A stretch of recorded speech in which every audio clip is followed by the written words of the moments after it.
en donde incluso algunos campos están por definirse. Si se dan cuenta, hay algunas interrogantes que también deja ahí abiertas. Como comenta su hija, Hannah Higgins, es una gráfica que no atiende a un centro, sino es flexible y en ese sentido está abierta a cambios y transformaciones culturales. En su ensayo, el artista iniciaba argumentando que gran parte de la obra producida en ese entonces se realizaba entre medios, por lo que el concepto de la separación de los medios viene desde el Renacimiento en realidad, por lo que el concepto de la separación de los medios que viene del Renacimiento no tiene pertinencia.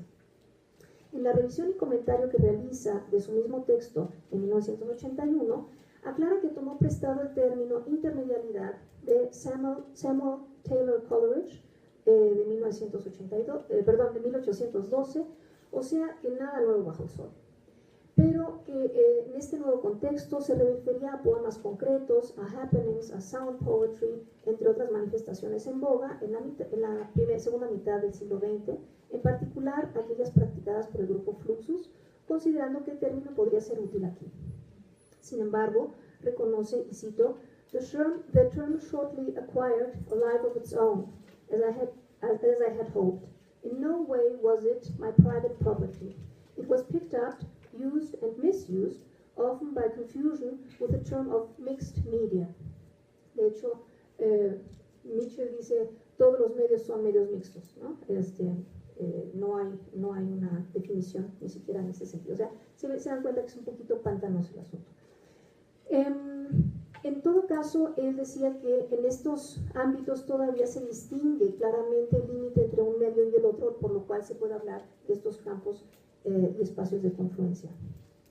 En los discursos intermedia, por su parte, argumenta que el elemento visual está fusionado conceptualmente con las palabras. Se refiere en particular al campo poético para demostrar esa tendencia. We may have abstract calligraphy, concrete poetry, visual poetry, dice él. Cabe además señalar que para Higgins la noción de intermedialidad no invitaba a pensar dogmáticamente, sino a reconocer cómo los campos se tocan. Así, es muy claro respecto a la fusión que considera tiene este campo de acción con la praxis artística. Cito otra vez, there was and could not be no intermediate movement. Intermediality has always been a possibility since the most ancient times. Por el lado de la teoría que se ha apoyado mucho en la gráfica de Higgins, se confirma que la intermedialidad no se plantea como un dogma. Dicha gráfica demuestra además que las relaciones entre artes no se dan de forma exclusivamente binaria, sino múltiple, dependiendo del tipo de aproximación intermedial y que acciona los múltiples ámbitos. Por la elección de los campos de acción y que las formas en las que se interceptan, se reconoce que el enfoque no está tanto en la obra como objeto, sino también en su proceso, en su función de discursos como actos creativos, incluso performativos. Esto valdría también para los tipos de poesía que hemos mencionado desde el inicio. Ahora bien, ¿qué implicaciones tiene la perspectiva intermedial para la reflexión teórica y el análisis de palabra-imagen? ¿Y dónde se ubica la iconotextualidad en este panorama? Ya no tanto desde la práctica, sino regresando a la teoría, Irina Rajewski, investigadora alemana y miembro de todos estos grupos que les he mencionado de estudios intermediales, se refiere a fenómenos como crossover, hibridación y contaminación de discursos, y que en parte se comienzan a considerar a partir de los 90 como sinónimos de intermedialidad, en tanto que resaltan fenómenos ya sea en constante transformación o migración. Ella habla de Wanderphänomene, fenómenos en movimiento, en migración. También se habla de cruce de fronteras y en ese proceso generadores de interferencias mediales en distintos niveles y de diversas maneras, ya sea por correspondencia, por complementariedad, por intercambio o fusión. De forma más específica, en su ensayo Intermedialität, publicado en 2002, Hans Lunt especifica en un esquema de relaciones intermediales que hay fundamentalmente tres distintas formas de relación, específicamente por combinación, ya sea de interferencia o coexistencia, por integración o por transformación. Volviendo a Rajewski, En la revisión que hace de intermedialidad se refiere a la problemática de definición también del medio, como múltiples confluencias y transposiciones, además de señalar esos procesos de cambio, denominados como Medienwechsel, Medientransfer, mediale transformación, o bien por combinación o fusión de medios. Una de sus etiquetas es justamente la que decíamos mixed media. También implica consideraciones sutiles, pero decisivas en el uso de los distintos prefijos: inter, poli, multi, transmedialidad. Inter significa entonces estar en ese cruce, si volvemos a los círculos concéntricos, en ese cruce de campos que comparten, o solamente en el límite, solamente en esa frontera, o en la transformación, en ese trans, como si estuvieran separadas y pudiéramos definirlas. Hasta aquí un poco, bueno, estas discusiones en torno a lo difícil también que es mostrar cuáles son, qué es medio y cómo también se vinculan estos medios entre sí. Cabe añadir además, siguiendo a Magdalena Pennacchia Punzi, que los medios mismos se han vuelto nomádicos. Anna Wolf, por su parte, los define como escurridizos, y más todavía con el paso de lo analógico a lo digital, por lo que necesariamente se alude a un intercambio de medios antiguos y nuevos. Más allá de que no se está todavía de acuerdo en qué implica cada uno de estos términos que hablan de las relaciones artísticas como mediales, y de que la intermedialidad no es una de sus variantes en las que la materia literaria u otras se encuentra en tránsito entre un medio y otro, la intermedialidad se ha vuelto, y volvemos aquí a Rajewski, ese término paraguas para una rama de la comparatística que se pone de moda, pero que ante todo exige un tipo de conciencia interdisciplinar bajo nuevos paradigmas y formas alternativas para acercarse a la literatura puesta en relación con otras artes. Si bien la intermedialidad parece el término más apropiado para muchos investigadores hacia el final del siglo XX, son conscientes de lo problemático que es otra vez el término medio, ¿no? Aquí nada más resumo algunas de las ideas. Más allá de concebirse, según McLuhan, como extensión del hombre y por ende como herramienta o instrumento, desde el papel y la pluma hasta instrumentos más sofisticados, electrónicos o digitales, también está la acepción del medio como vía, el lenguaje como medio de expresión para el mundo de las ideas, el cuerpo mismo o la voz como expresión de las voluntades humanas. Por otro lado está la idea de medio como espacio de comunicación y espacio social, desde entender medio en un sentido más abstracto como medio cultural, hasta un sentido más funcional y tecnológico, surgido sobre todo en el seno de las artes visuales más jóvenes como el cine, y que debido al desarrollo tecnológico se asoció con la transmisión masiva, que involucra procesos particulares de producción, transmisión y recepción. Medio, finalmente, también en relación con el tipo de lenguaje usado y la tradición que lo configura, el medio de la literatura, el medio de la pintura, etc. Intermedialidad, cuando hablamos de las relaciones texto-imagen, exige además otra precisión, a saber, ¿qué es una imagen? Ya lo veíamos hace un momentito. El profesor Mitchell, en su ensayo que lleva por título justamente esta pregunta, ¿qué es una imagen?, refiere a distintos tipos de imágenes, entre las que cabe también la sonora, y ya vemos también las mentales y táctiles, etc. Es una construcción física o mental que involucra múltiples experiencias sensoriales, una interestesis, como diría Armand Paré.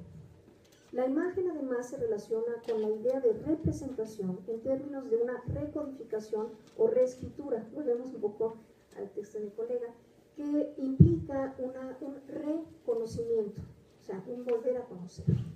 Pero este proceso de representación, en tanto social y culturalmente codificado, ha variado en los distintos momentos de la historia.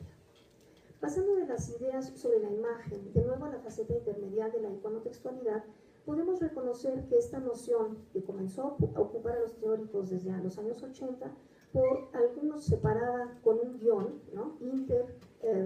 Ícono, textualidad, para distinguir sus lenguajes semióticos, también se constituyó en una unidad tan estrecha, pero con intenciones y funciones muy diversas, que habían que abrirse camino en esta materia.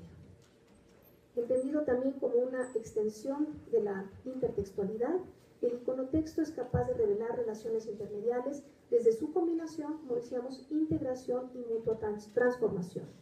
Dichas relaciones, y tomando prestadas las nociones más actuales, permiten considerar el iconotexto incluso como una interfaz, es decir, un dispositivo capaz de transformar las señales generadas por un aparato de señales comprensibles en otro. Precisamente desde ese punto de vista intermedial, dichas funciones y características iconotextuales fueron presentadas en un esquema por Leeuwenhoek. Aquí me voy al libro. Me parece interesante que este es uno de los recientes libros que hacen un compendio de cómo se ve la relación intermedial hoy en día. Se llama Changing Borders, y pues que la gráfica sea no una línea sino un campo, ¿no? Un marco. En este texto decía, hay un artículo de Leo Kluwer que recoge el esquema realizado por, de Klaus Kluwer, recoge el esquema realizado por Leeuwenhoek en 1995 a partir de los criterios que el mismo Kluwer había hecho, y que pasaron luego por una reconsideración y una nueva organización de la tabla por otro colega que se llama Eric Voss, 2 años más tarde. Kluwer lo que hizo en esta tabla es sumar los dos términos. De hecho, en los corchetes está la terminología de Hoek, y en lo demás es la transformación que Voss hace de las ideas de Kluwer. Aquí nos damos un poquito la idea de cómo se va a ir sistematizando sin poder entrar en muchos detalles. Qué es lo que sucede en este tipo de relaciones y cómo se van categorizando. Este esquema se refiere en particular a los tipos de relaciones imagen-texto y a los procesos de los que estas relaciones participan, ya sea de relaciones transmediales, de transposición, de multimedia, o sea, yuxtaposición, donde los lenguajes todavía se distinguen como independientes, como imagen-texto en un libro de poesía visual, o mixed media, de combinación y codependencia, o de intermedialidad en términos de fusión, como el caligrama y poesía concreta. Si ustedes ven también ahí, él pone este tipo de ejemplos poéticos para explicar los campos. Si bien esta tabla no pretende resolver dudas específicas ni apunta a identidades excluyentes, siguiendo con nuestros ejemplos de poesía, un poema puede participar de varias de estas funciones, sí esclarece la tabla algo sobre las fuerzas que pueden estar en juego entre imagen y texto. Siguen manteniéndose, sin embargo, algunas interrogantes. Por ejemplo, en casos en donde una imagen, como una partitura, que pretende ser la base para una interpretación musical, se plantea como un poema, la imagen es su propia potencia sugestiva a nivel conceptual. El lenguaje musical plasmado en la grafía notacional se vuelve no más que un símbolo de ese contexto. ¿Qué quiere ser un contexto, digamos, un símbolo, perdón, que quiere ser interpretado como una totalidad visual más que como un instructivo de solfeo? ¿Qué nos dice esto de lo poético? ¿Qué ocurre, por otra parte, con poemas visuales en los que la imagen, digamos, fotográfica ha sustituido por entero el texto? Pienso en algunos de los poemas concretos de Augusto de Campos. Pero hay que insistir, aproximaciones intermediales como esta, centrada en las relaciones iconotextuales, solo nos deben servir como guías para pensar, pues lo que la intermedialidad también enseña es que no hay modelos únicos y que cada obra plantea sus condiciones, sus matices y su muy particular forma de querer ser entendida en este espejismo de múltiples discursos que confluyen. Una imagen dice más que 1000 palabras, como quiere el dicho. En el campo comparatista aquí abordado, esa pregunta se transforma y refracta en ¿qué dicen las imágenes de las palabras? ¿Qué le dicen las palabras a las imágenes? ¿Qué imágenes contiene una palabra? ¿Cuántas palabras caben en una imagen? A veces basta solo una. Muchas gracias.